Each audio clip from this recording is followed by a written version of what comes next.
నెల్లూరు దర్గామిటలో వెలసియున్న శ్రీ రాజరాజేశ్వరి అమ్మవారి ఆలయంలో దేవీ శరన్నవరాత్రి మహోత్సవాలు కన్నుల పండుగ కొనసాగుతున్నాయి. ఉత్సవాల్లో భాగంగా 4గో రోజు గురువారం శ్రీ రాజరాజేశ్వరి అమ్మవారు శ్రీ అన్నపూర్ణాదేవి అలంకరణలో భక్తులకు దర్శనమిచ్చారు. అమ్మవారికి ప్రత్యేక పుష్పాలంకరణ, శ్రీ లలిత కుంకుమార్చన, మహాన్యాసం పూజలు వైభవంగా నిర్వహించారు. భక్తులకి ఎక్కడా ఎలాంటి ఇబ్బందులు లేకుండా ఆలయ అధికారులు, ఉత్సవ కమిటీ సభ్యులు పర్యవేక్షించారు.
నమస్కారం. దేవీ శరన్నవరాత్రి మహోత్సవాలు ప్రారంభమై ఇప్పటికి 4వ రోజు మన నెల్లూరు నగరంలోని రాజరాజేశ్వరి అమ్మవారి దేవస్థానంలో ఈ 4 రోజుల నుంచి కూడా ఎలాంటి భక్తుల నుంచి కంప్లైంట్ లేకుండా విజయవంతంగా చేయగలిగాం. ఈరోజు అమ్మవారు అన్నపూర్ణాదేవి అలంకారంలో భక్తులకి దర్శనమిచ్చారు. ఉదయం 7:30కి నవవరణ పూజ అమ్మవారికి అత్యంత ప్రీతిపాత్రమైనది. మరియు ఈ దేవస్థానంలో చాలా విశేషమైనటువంటి పూజ అది 7:30 నుంచి 9 వరకు ప్రతిరోజు జరుగుతుంది నవవరణం పూజ. తదుపరి నవవరణం తర్వాత కన్య పూజ జరుగుతుంది. అది కూడా చాలా విశేషమైన పూజ. చండీ హోమం ప్రతిరోజు 9 రోజుల పాటు సంపుటీకరణ చండీ హోమం అని చాలా పెద్ద హోమం, అనేక ద్రవ్యాలతో దాన్ని దాదాపు 5 గంటల పాటు నిర్వహిస్తారు వేద పండితులు. సాయంత్రం అన్ని దేవస్థానాలకి పూలంగి సేవ పుష్పయాగం జరుగుతుంది. మళ్ళీ తదుపరి భక్తులకి ఉదయం నుంచి సాయంత్రం వరకు ఉచిత ప్రసాదం కంటిన్యూగా ఇస్తున్నాం దాతల సహకారంతో. అదేవిధంగా ఉదయం మజ్జిగ ప్యాకెట్స్ కూడా సరఫరా చేయడం జరిగింది. ఉచిత మంచినీరు, క్యూ లైన్లన్నీ కూడా ఈ సంవత్సరం. గతంలో ఈ రాజరాజేశ్వరి దేవస్థానానికి వచ్చి దర్శనం చేసుకోవాలంటే చాలా కష్టతరంగా భావించేవాళ్ళు భక్తులు. నేను ఇక్కడికి వచ్చి కూడా నేను ఈవోగా లేకముందు కూడా ఇక్కడ చూశాను. అలాంటిది భక్తులకి ఎలాంటి అసౌకర్యం లేకుండా మ్యాక్సిమం అరగంట లోపు అన్ని లైన్లు దర్శనం అయిపోయి వాళ్ళు చాలా సంతోషంగా వెళ్తున్నారు. చాలా ఆనందంగా ఉంది మాకు. ఈ దేవస్థానంలో సంబంధించినటువంటి కార్యక్రమాలన్నీ కూడా పూర్తిగా అభివృద్ధి చేసేందుకు పూర్తి స్వేచ్ఛనిచ్చినటువంటి గౌరవ స్థానిక శాసనసభ్యులు శ్రీ కోటమిరెడ్డి శ్రీధర్ రెడ్డి గారికి ప్రత్యేక ధన్యవాదాలు తెలియజేస్తున్నాం.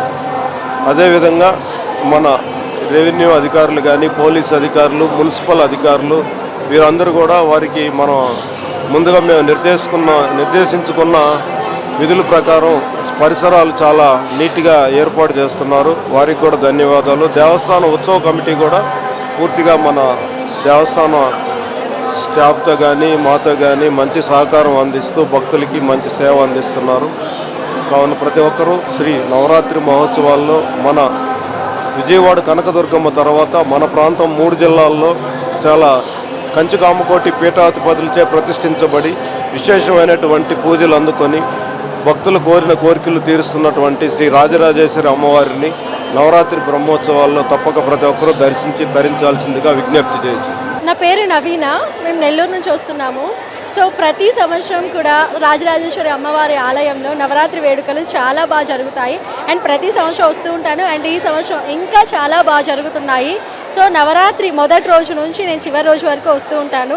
అండ్ మనకి మొదటి రోజు ఏమో అమ్మవారు చండీ అలంకారంలో దర్శనమిచ్చారు, రెండో రోజు భవానీ అలంకారంలో దర్శనమిచ్చారు, అండ్ మూడో రోజు గాయత్రీదేవి అలంకారంలో దర్శనమిచ్చారు, అండ్ ఈరోజు 4వ రోజు అన్నపూర్ణాదేవి అలంకారంలో మనకి దర్శనమిస్తున్నారు. సో ఎవరైనా సరే అమ్మవారిని అన్నపూర్ణాదేవి అలంకారంలో దర్శించుకోవడం వల్ల వాళ్ళకి ఎటువంటి లోటు ఉండదు, ఎటువంటి దారిద్ర్య బాధలు కూడా ఉండదు అనేది మన నమ్మకము. అండ్ అమ్మ దర్శనం కూడా చాలా బాగా జరిగింది. ఆ తల్లి ఆశీస్సులు మనందరికీ ఉండాలని మనస్ఫూర్తిగా కోరుకుంటున్నాను. మాలతి చాలా బాగా జరుగుతున్నాయి. ఎవ్రీ ఇయర్ కంటే నెక్స్ట్ ఇయర్ అలాగా చాలా బాగా జరుగుతున్నాయి. అమ్మవారు యాక్చువల్గా ఈ 9 days అమ్మవారు చాలా పవర్ఫుల్గా ఉంటారు. మనం ఏది కోరుకుంటే అది ఖచ్చితంగా జరుగుతుంది. నాకు చాలా నమ్మకం అమ్మవారిని. నా పేరు సింధుశ్రీ అండి. నవరాత్రులు అంటే స్పెషల్లీ నేను ఒక 3 years నుంచి చేస్తున్నానండి. ప్రతి ఇయర్ ఒక్కొక్క న్యూ థింగ్ నా లైఫ్లో అనమాట. ఈవెన్ మా పాప కావచ్చు, ఇంట్లో కావచ్చు, జాబ్ పరంగా కావచ్చు, బిజినెస్ పరంగా కావచ్చు. సో అమ్మ దయ ఎప్పుడూ నాకే కాదు ప్రతి ఒక్కరికి ఉండాలని కోరుకుంటున్నాను. చాలా చాలా సంతోషం. అమ్మ అందరికీ వరాలు ఇచ్చే తల్లి. ఆమెని అసలు ఆవిడ గురించి అయితే మాటల్లో చెప్పలేను. ఈరోజు అయితే అన్నపూర్ణాదేవిగా ఉన్నారు కాబట్టి అసలు అమ్మని చూస్తూ ఉంటే చూడాలనిపిస్తూ ఉంది. ఆవిడకి ఎంత అలంకరణ చేసినా కూడా తక్కువే. ఈ అలంకరణ కూడా తక్కువ అనిపిస్తుంది. ఇంకా ఇంకా ఇంకా బాగా చూడాలి. అందరి దయ అమ్మకి అలాగే ఉండాలి. అందరూ సంతోషంగా ఉండాలి. శ్రీ రాజరాజేశ్వరి అమ్మవారి దేవస్థానం దర్గామిట్ట నెల్లూరు 51వ శ్రీదేవి శరన్నవరాత్రి మహోత్సవ ఆహ్వానము సెప్టెంబర్ 22వ తేదీ నుండి అక్టోబర్ 2వ తేదీ వరకు జరుగును. సెప్టెంబర్ 22వ తేదీ శ్రీ చండీ అలంకారము, 23వ తేదీ శ్రీ భవానీ అలంకారము, 24వ తేదీ శ్రీ గాయత్రి అలంకారము. సాయంత్రం 6:30 శ్రీ అమ్మవారికి నెల్లూరు రూరల్ శాసనసభ్యులు గౌరవనీయులు శ్రీ కోటమిరెడ్డి శ్రీధర్ రెడ్డి, శ్రీమతి సుజిత గార్లచే పట్టు వస్త్రములు సమర్పణ. 25వ తేదీ శ్రీ అన్నపూర్ణ అలంకారము, 26వ తేదీ శ్రీ మహాలక్ష్మి అలంకారము, 27వ తేదీ శ్రీ గజలక్ష్మి అలంకారము, 28వ తేదీ శ్రీ కాళికా అలంకారము, 29వ తేదీ శ్రీ సరస్వతి అలంకారము, 30వ తేదీ శ్రీ దుర్గా అలంకారము, అక్టోబర్ 1వ తేదీ శ్రీ మహిషాసురమర్దిని అలంకారం, 2వ తేదీ శ్రీ రాజరాజేశ్వరి అలంకారము, విజయదశమి రాత్రి 9 గంటలకు అమ్మవారి నగరోత్సవం జరుగును. దేవస్థానం అభివృద్ధికి సహాయ సహకారాలు అందిస్తున్న నెల్లూరు రూరల్ శాసన సభ్యులు గౌరవనీయులు శ్రీ కోటంరెడ్డి శ్రీధర్ రెడ్డి గారికి కృతజ్ఞతలు. ఇట్లు కోవూరు జనార్దన్ రెడ్డి, సహాయ కమిషనర్ మరియు కార్యనిర్వహణాధికారి.